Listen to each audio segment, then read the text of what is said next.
Hi friends, எல்லோருக்கும் வணக்கம். எல்லோரும் எப்படி இருக்கீங்க? நல்லா இருக்கீங்களா? இன்றைக்கி அந்த கதையோட அடுத்த போய் தான் பார்க்க போகிறோம். அதுக்கு முன்னாடி நீங்கள் செய்ய வேண்டிய விஷயம் என்ன அப்படின்னு கேட்டிங்கன்னா, மறக்காமல் நம்ம இந்த சேனலை சப்ஸ்கிரைப் பண்ணிக்கோங்க. கீழே இருக்க பெல் பட்டனை கிளிக் பண்ணுங்கள். அப்போ தான் நான் போடக்கூடிய வீடியோஸ் எல்லாமே உடனுக்குடனே உங்களுக்கு நோட்டிஃபிகேஷன் ஆகும். ஸோ மறக்காமல் சேனலை சப்ஸ்கிரைப் பண்ணிவிட்டு வீடியோ பாருங்கள் ஃப்ரெண்ட்ஸ். வாங்க நம்ம கதைக்குள்ளே போகலாம். நான் அந்த வேலைக்கு அப்பாயின்மெண்ட் லெட்டர்லாம் வந்துட்டு எனக்கு கண்டிப்பாக போகிறது தான் அந்த வேலைக்கு அப்படின்னு.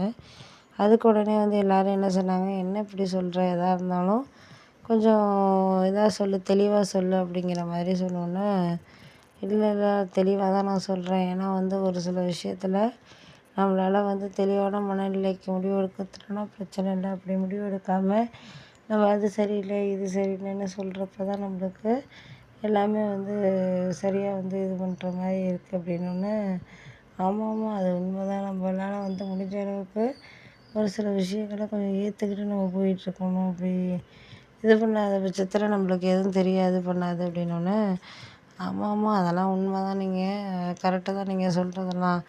ஏன்னா ஒரு சில விஷயத்தில் நம்மளால் டக்குன்னு எடுத்த அனுபவத்தோடு நம்ம எதுவும் பண்ணிட முடியாது. ஒரு சில விஷயத்தில் நம்ம கொஞ்சம் மனசார ஒரு இது பண்ணிகிட்டு இருக்கிறதுக்கான இதுங்கிறது வேணும் அப்படின்னோடனே, அவன் தான் வேண்டிக்கிறேனேப்பா. நான் எதையும் முன்னாடி தான் அப்படி இருந்தேன். அதோட தங்கச்சி இறந்ததுக்கப்புறம் நம்ம அந்த இடத்துல நிறைய விஷயங்கள் நம்ம பண்ணியிருக்கோம். இருந்தாலும் அவளுக்கு மனசு நிம்மதியாக இருக்கிறது, நிறைய செடிகள்லாம் வைக்கணும், நிறைய பறவைகள் இதெல்லாம் கேட்கணும்னு அவள் ஆசைப்படுவா. அதனால தான் நம்ம அந்த இதுக்கு நம்ம போயிட்டுருக்கோம். இல்லாட்டினா இது இல்லைன்னா இன்னொரு வேலை நம்ம அப்படி பார்த்துக்குவோம் அப்படின்ட்டு ஒரு அலட்சியமாக இருந்தேனா, ஏதோ இருக்கிறத வச்சுக்கிட்டு ஏதோ விவசாயம் பண்ணிக்கிட்டு இருந்துடலாம். இருந்தாலும் நமக்குன்னு ஒரு வருமானம் மாதம் மாதங்கிறது ஒன்று இருக்கணும்ல. ஒரு வேலைங்கிறது இருந்தால் தான் எங்கேயா இருந்தாலும் நம்மளை மதிப்பாங்க, பண்ணுவாங்க. இல்லாட்டினா அதை விட்டுட்டு நம்ம இது சரியில்லை அது சரியில்லைன்னு சொன்னோன்னா நம்மளுக்கு அதெல்லாம் சரியாக வராது அப்படின்னோடனே, ஆமாம்மா நீங்கள் சொல்கிறதெல்லாம் கரெக்டு தான். ஏதோ நம்ம சொல்கிறதெல்லாம் அவங்க இந்த காதில் வாங்கி அந்த காதில் விட்டுட்டு போயிடுவாங்க. அதெல்லாம் நம்மளுக்கு இப்போதைக்கு சரி வராது. முடிஞ்ச அளவுக்கு நம்மளால் என்ன பண்ண முடியுதோ அதை நம்ம பண்ணிக்கிட்டு முடிவு எடுத்துக்குவோம். அதுதான் நம்மளுக்கு ஒரு சாதகமான விஷயமா இருக்குது அப்படின்னோடனே, ஆமாம் அதையே பார்த்துக்கங்க. நீங்கள் ஒன்றும் எதை பற்றியும் கவலைப்படாதீங்க. முடிஞ்ச அளவுக்கு நம்மளால் எந்த அளவுக்கு இதில் ரெஸ்பான்ஸ் பண்ண முடியுமோ அந்த அளவுக்கு நம்ம ரெஸ்பான்ஸ் பண்ணிட்டு ஏதாவது ஒரு முடிவு எடுப்போம். அதுக்கு மேலே நம்ம கையில் ஒன்றும் இல்லை அப்படின்னோடனே, ஆமாம்மா அதை நீங்கள் சொல்கிறதும் உண்மை தான்.